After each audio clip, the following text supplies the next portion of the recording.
Geneste Wilfried de Pakabantou ne se contente jamais de ne recevoir que des rapports aux plaintes pour prendre des décisions sans préméditation. Homme de terrain, il est capable de passer toute une journée hors des 4 murs de son bureau pour mieux jauger les réalités de la circonscription dont il a la charge de diriger. Faisant ici la ronde des cimetières, l'administrateur maire de Ngoyo s'est bel et bien rendu compte que les plaintes des populations sur la profanation des tombes par le phénomène dit étage n'est pas une simple chimère. Notre descente a pour objectif tout simplement,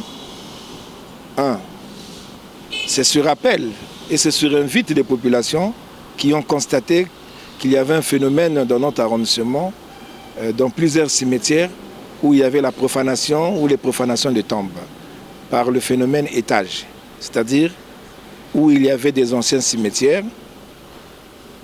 Souvent, les gens qui ont la gestion des cimetières de famille, qui sont devenus sans autorisation cimetières publics, avaient l'habitude de déterrer les tombes ou d'enlever une partie de la terre dès qu'ils constataient qu'il y avait la présence de cercueils. Ils ajoutaient un autre corps dessus. Et vous savez que le cimetière, dans nos traditions bantou, le cimetière est sacré. Et le sacré, il doit être préservé dans notre pays.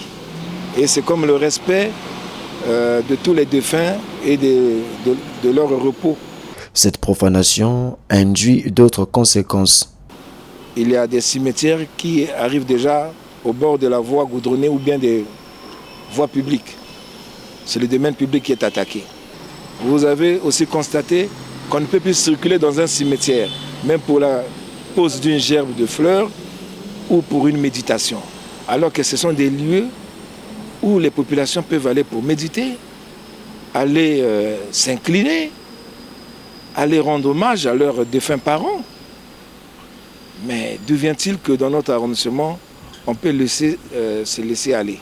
La descente de Geneste Wilfried de Pakabantou suscite forcément l'admiration des populations.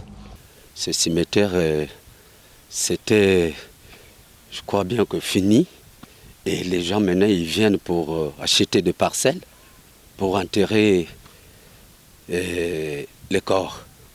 Alors comme aujourd'hui, il y a le maire qui est venu vivre lui-même.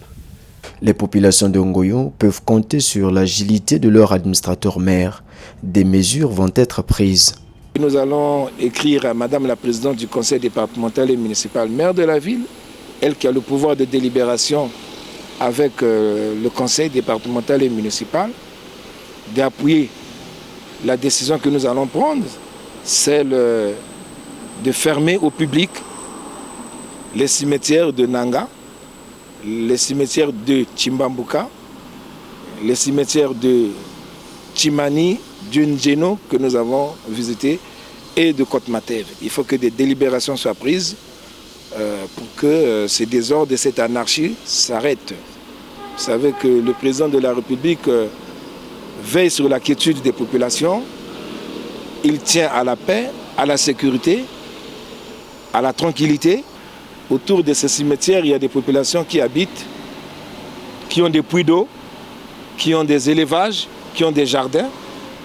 Il y a même des écoles privées autour de ces cimetières. Nous devons faire de telle sorte que ces lieux puissent être respectés par nous les vivants pour le repos de ces âmes en paix et surtout pour la quiétude et la sécurité dans notre arrondissement. L'administrateur maire de Ngoyo a aussi profité de cette descente pour prêcher le respect du domaine public aux populations. Si vous voulez exposer les choses, vous posez sur les déclarations qui sont mal. On va corriger ça.